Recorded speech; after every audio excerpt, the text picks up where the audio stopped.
तो मैं cyclic group को ही कंप्लीट करवा देती हूँ। पहले मैंने सोचा था कोई दूसरा सब्जेक्ट उठाती हूँ सो दैट उसका भी एक यूनिट हो जाए, बट फिर मुझे लगा साइक्लिक ग्रुप तो खत्म कर देती हूँ थोड़े से ही थ्योरम में ना। साइक्लिक ग्रुप में जो सबसे पहला थ्योरम है ना वो बहुत लंबा चौड़ा थ्योरम है और मेरा बोर्ड बहुत छोटा है उसको प्रूव करने के लिए, तो एक बार के लिए मैं उसको स्किप कर रही हूँ। जब हम लोग फिजिकल क्लासरूम में होंगे तब मैं समझा दूंगी। वैसे मैं उसका जो प्रूफ होगा ना लिखा हुआ वो आपके ग्रुप में डाल दूंगी। ये जो फर्स्ट थ्योरम है ये हमसे ये कह रही है, मैं थ्योरम की स्टेटमेंट भी बहुत लंबी है, ठीक है।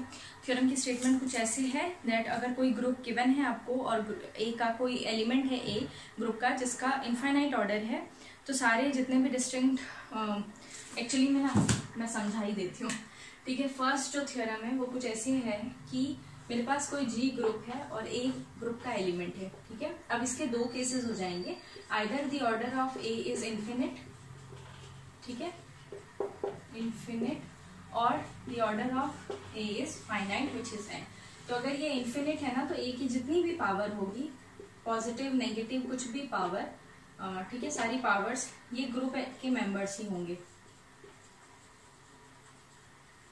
एक तरह से वो ये कह रहे हैं कि इस केस में ग्रुप का जो ऑर्डर होगा वो इनफाइनाइट होगा, और यहाँ वो कह रहे हैं कि अगर मेरे ग्रुप का फाइनाइट ऑर्डर होगा ना, कोई भी ग्रुप का अगर फाइनाइट ऑर्डर होगा तो if a i is equal to a j for some i and j, then i minus j divides n. ये कह रहे हैं, ये हमारी ठीक है, i minus j divides n और n divides i minus j एक ही चीज है, ये बताने की कोशिश कर रहे हैं। तो क्या कह रहे हैं, थ्योरम, बस थ्योरम की स्टेटमेंट समझ लो, प्रूफ सच में बहुत बड़ा प्रूफ है। ये कह रहे हैं अगर आपके पास कोई ग्रुप है, उसका आपने एक एलिमेंट उठाया, उस एलिमेंट का ऑर्डर समहाउ आ गया इनफाइनाइट, आप उसकी पावर्स करते चले जा रहे हो, ग्रुप के डिफरेंट एलिमेंट मिल रहे हैं, आइडेंटिटी मिल ही नहीं रहा, तो इसका मतलब उसका क्या ऑर्डर है, इनफाइनाइट है। इस केस में ग्रुप का ऑर्डर भी इनफाइनाइट हो जाएगा, सारे डिस्टिंक्ट एलिमेंट मिलेंगे। ये कितने एलिमेंट है, इनफाइनाइट, सब ग्रुप के एलिमेंट है, तो ग्रुप का ऑर्डर कितना होगा, इनफाइनाइट। बट यहाँ वो कह रहे हैं कि अगर किसी उसका ऑर्डर एन है ना, मान लो किसी भी एलिमेंट का ऑर्डर एन है, मान लो तुम्हारे पास एक एलिमेंट है ए, उसका ऑर्डर है 6, ठीक है, 6, एन इज 6, तो क्या होगा अगर मैं ए की कोई भी पावर अज्यूम कर लूँ ना, जैसे मैंने लिखा a raise to the power, और दोनों इक्वल हैं, जैसे मैंने लिखा a raise to the power, क्या लिखूं मैं, a raise to the power 8 equal to a raise to the power 4, ऐसे लिखा हुआ है, ठीक है। अगर मेरा ऑर्डर कितना है, 6 है, और मेरे पास ये भी लिखा है that a raise to the power 8 is equal to a raise to the power 4, तो इसका मतलब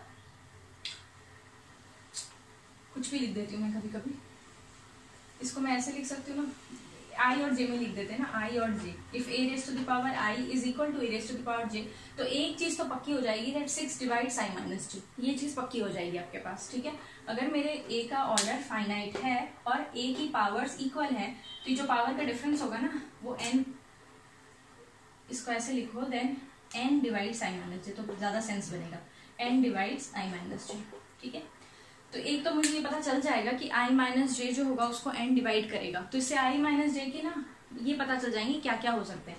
जैसे इस केस में क्या होगा, इस केस में ये आ जाएगा दैट 6 डिवाइड्स आई माइनस जे, है ना, तो 6 अगर डिवाइड करेगा आई माइनस जे को, तो आई माइनस जे कैसे होंगे, या तो 6 होगा या 12 होगा या 18 होगा, मतलब जो 6 के डिवाइजर्स होंगे। तो यहाँ से मुझे आई माइनस जे का पता चलता चला जाएगा ना कि आई माइनस जे 6 हो सकता है, 12 हो सकता है, 18 हो सकता है, 24 हो सकता है, 36 हो सकता है, तो ऐसे करके ये है हमारी फर्स्ट थ्योरम, ठीक है, जो कह रही है कि अगर ए का पावर इक्वल होगा तो क्या होगा। क्योंकि थ्योरम की स्टेटमेंट ही बहुत लंबी है, तो प्रूफ तो छोड़ ही दो, बहुत ही बड़ा है, और मुझे नहीं लगता ऐसे वीडियो में तुम्हें समझ में भी आएगा वो प्रूफ। नेक्स्ट आ जाता है जो इसी, एक्चुअली जब क्वेश्चन आता है एग्जाम में ना, तो ये वाला थ्योरम नहीं आता, ये जो अगली थ्योरम बता रही हूँ मैं वो आता है, ठीक है। ये कह रहे हैं अगर in a group if a raise to the power k is identity, then order of A divides K। ये थ्योरम हमें करनी है क्योंकि ये एग्जाम में जरूर आ सकता है। कह रहे हैं if you are given with a group which is G such that A raised to and A is an element of the group such that A raised to the power K is identity, then the order of the element A should divide K, ऐसा होगा, ठीक है। इसमें हम क्या देखेंगे, देखो if यहाँ पर लिखते हैं, अगर मैं इसको प्रूफ करूं तो, ठीक है, a raise to the power k is e and order of a is n। अगर एक order of a is n, यानी a raise to the power n भी आइडेंटिटी के इक्वल होगा. सो इन दोनों से मुझे पता चला that a raise to the power k is equal to a raise to the power n. That means n divides, जो मेरा प्रीवियस थ्योरम से आया, दैट मीन्स एन डिवाइड्स, इसको a raise to the power 0 भी तो लिख सकते हो ना. A raise to the power 0 is also a raise to the power n is e and a raise to the power 0 is also e. ठीक है, क्योंकि बुक में ना 0 से लिखा हुआ, उस वाली बुक में n से लिखा हुआ है. ठीक है, n divides k minus 0 which is equal to k. तो इतना छोटा सा एक प्रूफ है इसका. बस यहाँ पर आपको वो जो लास्ट वाली थ्योरम है ना वो स्टेट करनी पड़ेगी, स्टेटमेंट लिखनी पड़ेगी पूरी. ठीक है, तो ये कह रहे हैं अगर मेरे ग्रुप के किसी एलिमेंट के साथ कुछ ऐसा हुआ है that a raise to the power k is identity, तो ये चीज k के लिए ये चीज हो जाएगी कि ऑर्डर ऑफ a जो होगा k को डिवाइड करेगा. अब इसका एप्लीकेशन देखो. मान लो किसी ग्रुप के अंदर एक एलिमेंट है a such that order of a is 10. ठीक है, और ऐसा लिखा है that a raise to the power k is identity. तो k क्या होगा? तो तुम बोलोगे मैम k है ना, कुछ भी हो सकता है 10 मल्टीप्लाई बाय सम नंबर, क्योंकि बाय दिस थ्योरम k को 10 डिवाइड करेगा. तो जो k होगा वो हमारा 10 हो सकता है, 20 हो सकता है, 30 हो सकता है, 40, 50, 60, 70, 100, 1000, 1 लाख, कुछ भी हो सकता है. इस यहाँ से हमें ये पता चल जाएगा. ठीक है, ये भी छोटी सी थ्योरम. और फिर आ जाते हैं हम एक लास्ट थ्योरम में which is generalization, generating a cyclic group, not generalization. Generators of a cyclic group. अगर मेरे ग्रुप में, अब let G be a cyclic group generated by A, ऐसे डिनोट करते हैं ना साइक्लिक ग्रुप को A से जो जनरेट हो रहा है. G be a cyclic group generated by A with order of G is n. तो वो कह रहे हैं क्या होगा, then we can also say, then G can also be written as cyclic group generated by A raise to the power k, where GCD of k and n is 1. और I would say that k is prime to n. ठीक है, तो यहाँ पर वो क्या कह रहे हैं, इस थ्योरम में वो कह रहे हैं अगर मेरा G साइक्लिक ग्रुप है जिसको A ने जनरेट किया है और ऑर्डर कितना है G का n है, तो एक और जनरेटर मुझे मिल जाएगा A raise to the power k such that, और ये k कहाँ से मिलेगा मुझे, जितने नंबर्स जो कि n से को प्राइम होंगे वो बन जाएंगे ये k. ठीक है, ठीक है, तो सबसे पहले प्रूफ में देख लेते हैं इसको. Suppose GCD of k and n is 1, तो क्या होगा जरा हम देखें. 1 can be written as k m1 plus n m2. ये जीसीडी की डेफिनेशन होती है, गूगल सर्च कर लेना. ठीक है, जीसीडी डेफिनेशन क्या होती है, ये है ना. अब मैं इसकी पावर लिखना स्टार्ट करूँ. a raise to the power 1 is equal to a raise to the power k m1 plus n m2, that is equal to a raise to the power k m1 plus a raise to the power n m2. ना a raise to the power n जो है वो किसके equal हो जाएगा, हमारी identity के equal हो जाएगा, कोई डाउट नहीं है ना. So this is a raise to the power k m, यहाँ तो a ही था, a raise to the power 1 and this is equal to, और ये किसके इक्वल हो जाएगा, आइडेंटिटी के. So a is a raise to the power k की पावर m. यानी अब मैं अगर a स्क्वायर निकालना चाहूँ तो मैं इसको स्क्वायर कर सकती हूँ ना, a raise to the power k m square. ठीक है, a क्यूब निकालना चाहती हूँ तो यहाँ से क्यूब हो जाएगा, a 4 निकालना चाहती हूँ तो 4, यानी a की सारी पावर्स यहाँ से मिल जाएंगी ना. ठीक है, a की सारी पावर्स मिल जाएंगी. इसका मतलब है मैं ऐसे कह सकती हूँ दैट a बिलोंग्स टू, या all the powers a belongs to this group. और शुरू में क्या लिया था मैंने, a बिलोंग्स टू G. ठीक है, तो ये आ गया मेरा G is equal to the cyclic group generated by A के, क्योंकि a raise to the power k तो G में होगा ही होगा, है ना. तो ये हो गया हमारा एक प्रूफ का एक पोर्शन जहां पर हमने कंसिडर किया that GCD is equal to 1. अब हम देख लेते हैं what if the GCD is not equal to 1.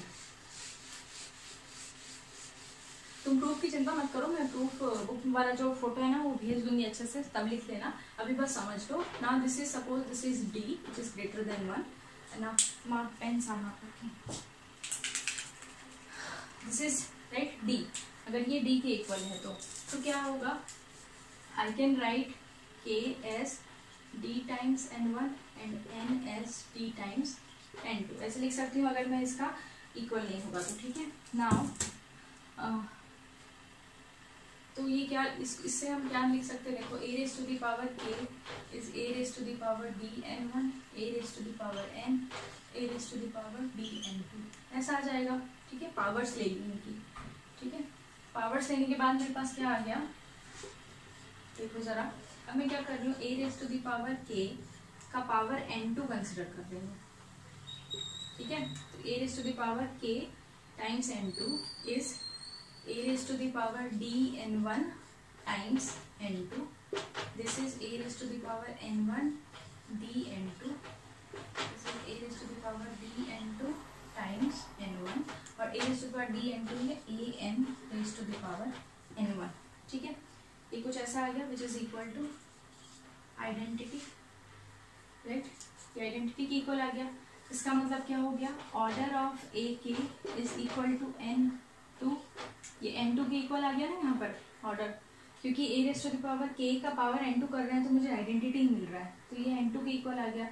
और n2 कैसा है number, the number n2 is less than n, which is less than और इक्वल टू n। वैसे लेस देन लिखोगे तो ज्यादा बढ़िया है, less than n which is a contradiction, which is not true. ठीक है, ये ट्रू नहीं है, तो ये ट्रू नहीं है, इसका मतलब हमने जो ये कंसिडर किया था ना d ग्रेटर देन 0, ये फॉल्स है, यानी d इक्वल टू 1 ही होगा। ठीक है, जीसीडी पॉजिटिव भी हो सकता है, या तो 1 होगा या उससे बड़ा होगा, नेगेटिव नहीं हो सकता, तो यही 2 केसेस बनेंगे। ठीक है, अच्छे से देख लो इसको, आई होप समझ में आ गया होगा। वैसे तो मैं ग्रुप में डाल दूंगी फोटो, अच्छे से समझ में आ जाएगा। तो हमने 3 थ्योरम्स करी। पहली थ्योरम, अगर जी का कोई एलिमेंट है जिसका ऑर्डर जिसका ऑर्डर इनफाइनाइट है तो ग्रुप का ऑर्डर भी इनफाइनाइट है। अगर उसका ऑर्डर फाइनाइट है तो वो a raise to the power i minus j equal to identity will give you that n divides i minus j। उसी से हमारे पास second theorem I which says that a raise to the power k is identity, then order of a divides n divides k I mean. और third हमारे पास ये आ गया कि अगर मेरे पास कोई साइक्लिक ग्रुप है जिसका ऑर्डर है n, तो उस ऑर्डर से जो को प्राइम नंबर्स होंगे उसका वो पावर ले लूंगी अगर मैं a, तो भी हमारा जो ग्रुप होगा वो जनरेट हो सकता है। बहुत एब्स्ट्रैक्ट है ये सारी चीज़ें, बहुत अच्छे से पढ़नी पड़ेंगी, बहुत कम क्वेश्चन है इसमें करने को, थ्योरम्स ज़्यादा हैं, तो उसके ऊपर स्ट्रेस करो, क्वेश्चन करने पे इतना स्ट्रेस मत करो, थ्योरम्स और उसकी स्टेटमेंट याद रखने में करो। ठीक है।